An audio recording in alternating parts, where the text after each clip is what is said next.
Hi, I'm Ken Fisher. Welcome to this edition of CityWide. On today's program, we're continuing our series focused upon civic, corporate, and cultural institutions that really work in New York City. The Upper West Side's remarkable emporium, Zabar's, next on CityWide.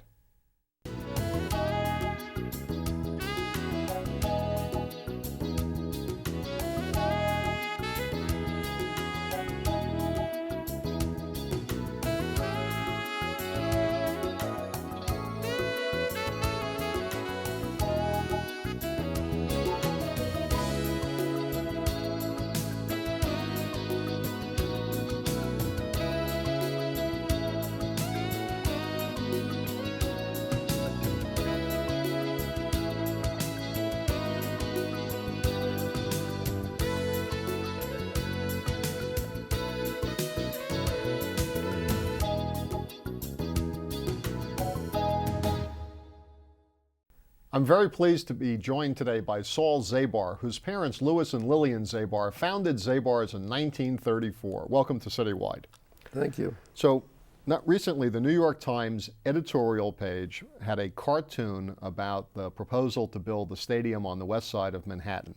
And one of the panels suggested that they build the football stadium for the Jets on top of Zabar's because you had the ability to have 500,000 shoppers an hour go through your doors in a space less than you'd find in a city bus. Now, obviously nobody's going to be building a stadium on top of Zabar's, but what I thought was remarkable was that the editors of the New York Times just assumed that the readers of this page all over the world would know what Zabar's was.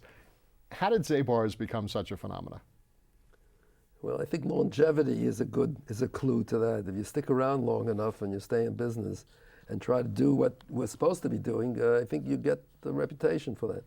We're the last of, I think, one of the last of the West Side stores that started around a similar period. There's a few of us left, like Bonnie Greengrass on Amsterdam Avenue or Russ and Daughters down in Houston Street.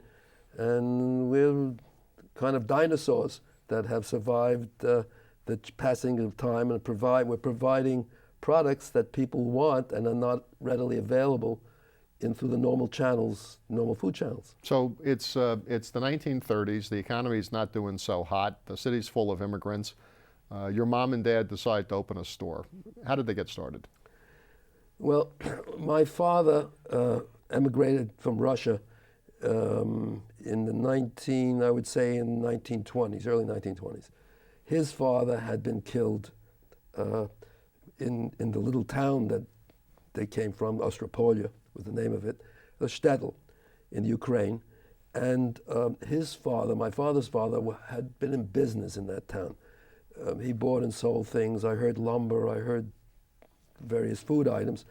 And so my father had really worked in the business setting from very childhood. So he had a concept of what he wanted to do in the world, in his working world. They were able to send his 4 sisters out of the country. This was just, the Russian Revolution was still on. It was the revolution didn't get finished in that part of the world, I believe, until the 1921, 22, they were still fighting there. His father had been killed. They had sent his sisters, one to Israel, one remained, and the other 2 came to New York. And he then had to get out of town in a hurry because he was involved with the people that had killed his father, and they were after him. So he escaped, and he came to this country illegally. He didn't have a visa and papers, so he came in through Canada. He walked across the border. Evidently, you could go to Canada and enter Canada without anything. And did not finally become a citizen until 1945 when an amnesty was declared. But anyway, in that early period, he married Lillian Zabar, who was a girl he knew from his town, and he went through he started almost immediately in a farmer's market. We don't see them. There is still some down, I think, the Lower East Side. Started a farmer's market. He had a fruit stall, and then came a series of mom and pop stores, these bodega type stores that we have now.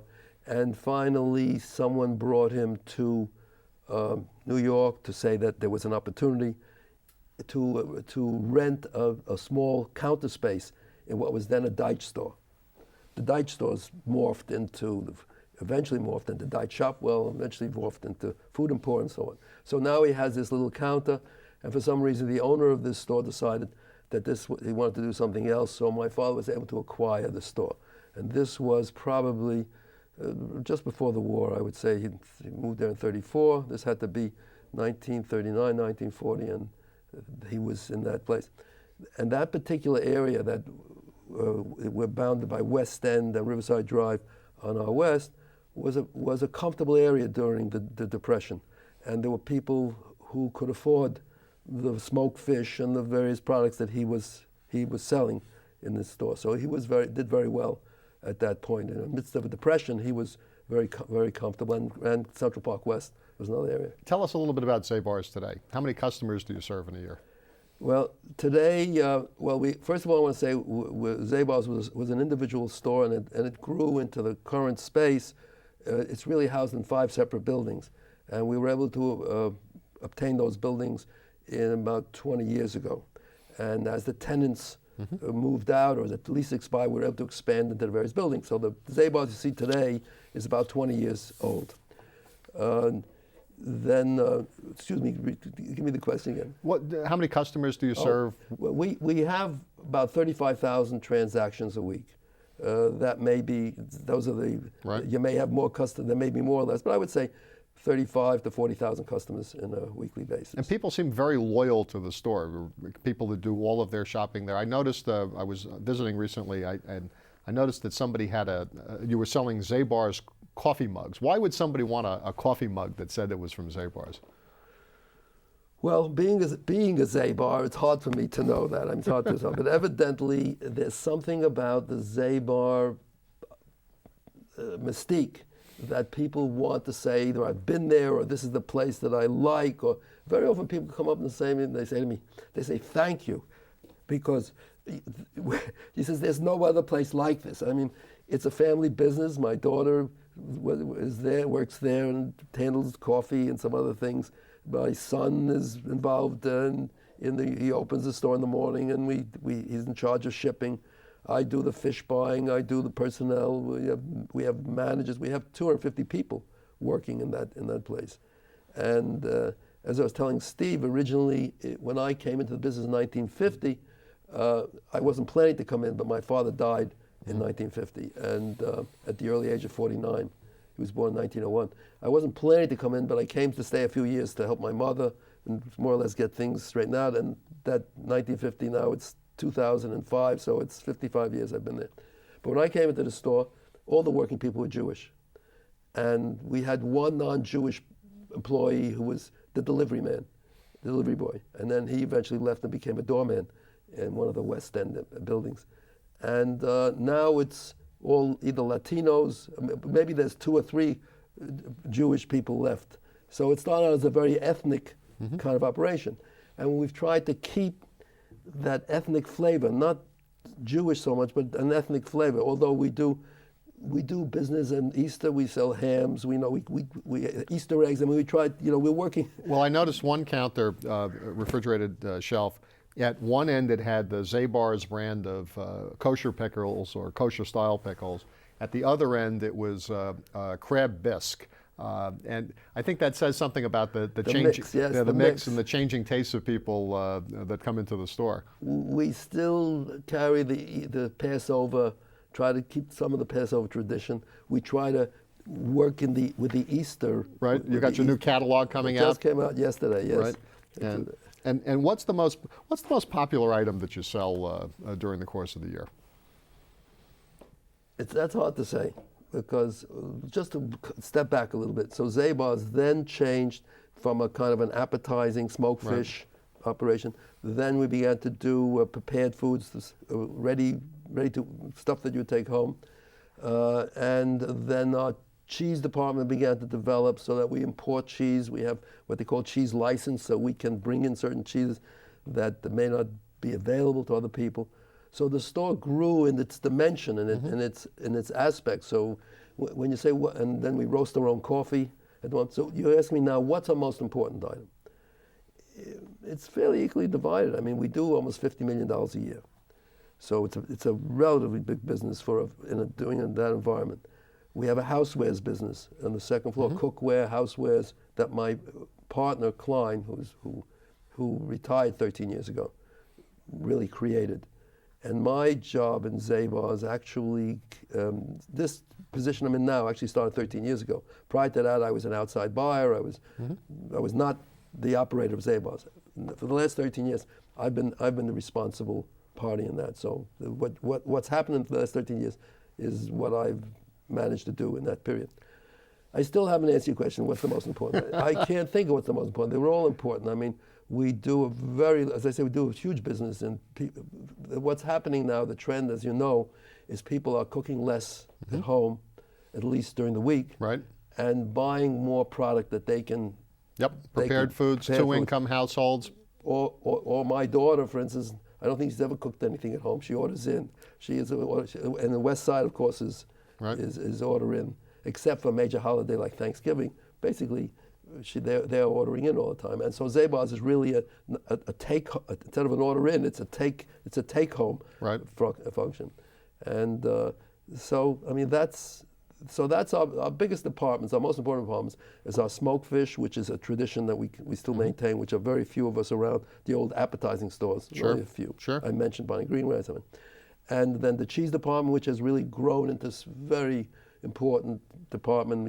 We have now artisanal cheeses. We have all kinds of things that I never saw when I was starting up this business. I mean, and then we do at least 8,000 pounds in coffee that we scoop. We scoop every one of those 8,000 pounds ourselves, and we roast it. We roast it ourselves. And I think that's what Zabar's is all about. And breads, of course, my brother Eli is in the bread business. It's a separate business. We're not together business-wise. And we're probably his largest single customer, with the exception of the Costco stores or the price. So that's important. People want good bread, although we just went through this whole business of low carbs and so forth. I think that's behind us now. I think all that stuff is behind us. But people like good bread. They want cheese. They want prepared foods, which are interesting.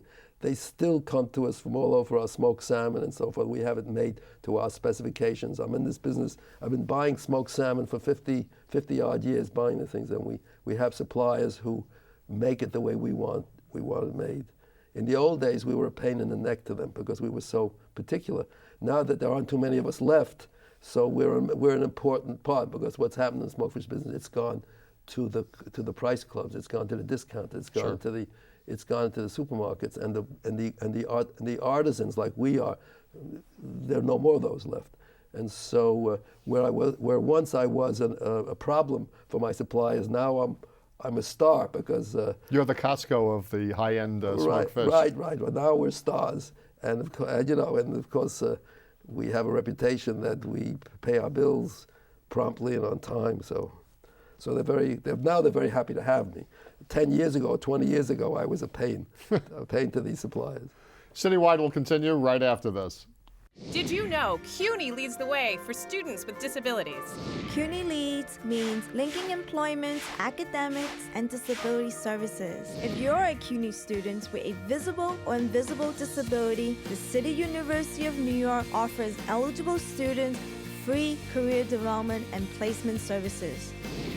To find out if you qualify, visit cuny.edu/CUNYLeads. CUNY Leads, to the career I always wanted. Welcome back to CityWide. We're speaking to Saul Zabar, who, along with his brother Stanley, today continues to operate the business their parents started more than 70 years ago on the Upper West Side of Manhattan. We were talking a little bit before about people taking prepared food home, but also the fact that you've got this space upstairs where you sell an awful lot of cooking equipment. People have become, I think, more sophisticated about the food. The ones that cook really want to cook something special. People who are bringing stuff home want something special also. Do you think that your customers are more educated about food than they were 20 years ago? Oh yeah, without question. 20, well, let's go back even further. Let's go back 30 or 40 years ago. I mean, the amount, the diversity we have now doesn't bear any resemblance to what we started out with. People have traveled, they've read the newspapers, the New York Times, the dining out, dining in, the restaurant explosion that we have. When I was in the 1950s, when I was just starting out, we had maybe 4 or 5 elegant restaurants. Soule had just finished with the World's Fair, and he had the Pavilion, and there was a few other high-level restaurants. Now our celebrity chefs are all over the place. So there is a food explosion. There is a tremendous difference, But one of the things that Zabar's did, I think, was help bring caviar into middle-class homes and make it accessible for people. You started somewhat of a price war in that area. Could you tell us about that? Well, I was the caviar buyer. I was the outside buyer during that period, and one of my duties was buying caviar. And I used to go to one of my suppliers, and I'd pick out everything, and we would price it according to what we sold our other goods. And I think our customers in general thought, well, those low prices that we were putting on, the product can't be good. Here we were putting out the best possible product at our usual, I wouldn't say discount price, but usually very fair prices. Then started this caviar war.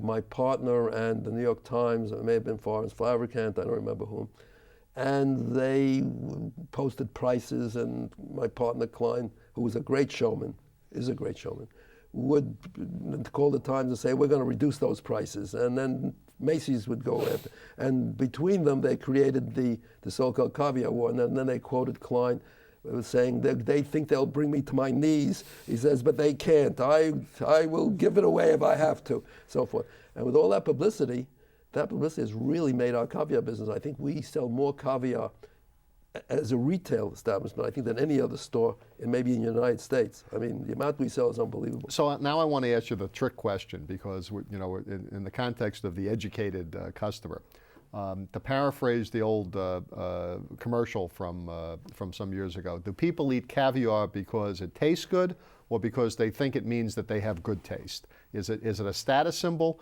or is it because they really enjoy it? Well, I think it's the same thing about drinking champagne. I think people drink champagne because it represents a particular moment in their lives, or a particular holiday or something. And I think caviar, particularly New Year's, and in that period, it represents the passing of a year, and somehow caviar is a symbol for that. At other times a year, the people who buy it for special occasions, for passing the occasions in their lives, and then I think it does taste good. I think it is a good tasting product. So it combines all those connotations. So here's a product that is just full of aside from taste, full of connotations about life and living and the passage of time and the celebration. So it's a wonderful product, From that standpoint. You have house brands, food that you manufacture yourself. It's sold under the Zabar's label.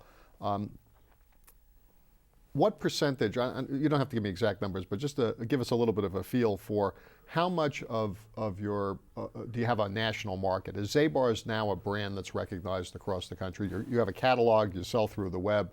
You have a sign in the store that says Zabar's is New York and New York is Zabar's. But is Zabar's just a New York phenomena, or is it now a national brand? Well, I think after 70 years, we've gotten a lot of national recognition through various, the caviar wars. We had films that have been done at Zabar's, and expatriate Zabar customers who have moved, or their families have moved to other parts of the country, and hanker for some of the products that we have. So that works for that. And then, of course, on the West Coast, where we had a large theatrical group that moved that would travel between New York and the West Coast. I don't know if it exists anymore. So they brought that name. In fact, one of my local competitors, Barney Greengrass, I believe, has a store or has an operation on the West Coast. So we do span the two coasts. Would you consider selling out to a national chain, or franchising, open up stores around the country? We've never considered franchising. We've always turned down any offers to move into any other location. We feel that we can do what we do best by being where we are and watching what we're doing. we are not equipped to do multiple businesses. And I think they would probably suffer as a result. We can do the job we're doing if we do it where we are now and we watch it. And so we can provide the quality products that we provide at very reasonable prices, but really outstanding products. And we can do that because we're watching what we're doing. And we have a wonderful staff that's been with us we just had someone who retired after 25 years with us, who was in charge of it was a Chinese man named Sui Louis, who just retired from our cold salad department. We have many people with us. They just, they come and stay with us and continue and make a living and raise families and so forth. But we've never entertained either franchising or using our brand, distributing our brand. We've kept it right in Zabar's, right in Broadway and 80th Street. Some people who live in the neighborhood of friends of mine have commented that they really appreciate the fact that you've stayed at that location, because I'm sure that there have been tremendous opportunities to sell the real estate, make it a real estate play, not just a retail play. Why the commitment to the West Side? Well, my children grew up in the West Side. I grew up in the West Side. And that's where we are. I mean, when Willie Sutton was asked why Rob's Banks, that's where the money is. I mean, we are in the West Side because that's where our customers are. When I first came into this business in 1950, my father had left me several stores scattered on Broadway, and I tried to operate them. And I did for about 7 or 8 years, and I did not have the capability to do that. And I realized that for my personality, the best way would be to have one operation, take care of that carefully, and that would satisfy all our needs and our requirements. And it has been. I mean, we're supporting 250 people with families, and my families, my daughter and her family, and my son Aaron, my cousin Andrea, and so on. It's full of family, and I consider the people at Zabar's as my family. All the employees, I treat them like family. If they have problems, we try to help them. My thanks to Saul Zabar of Zabar's. That's all for this edition of CityWide. I'm Ken Fisher. Thank you for joining us.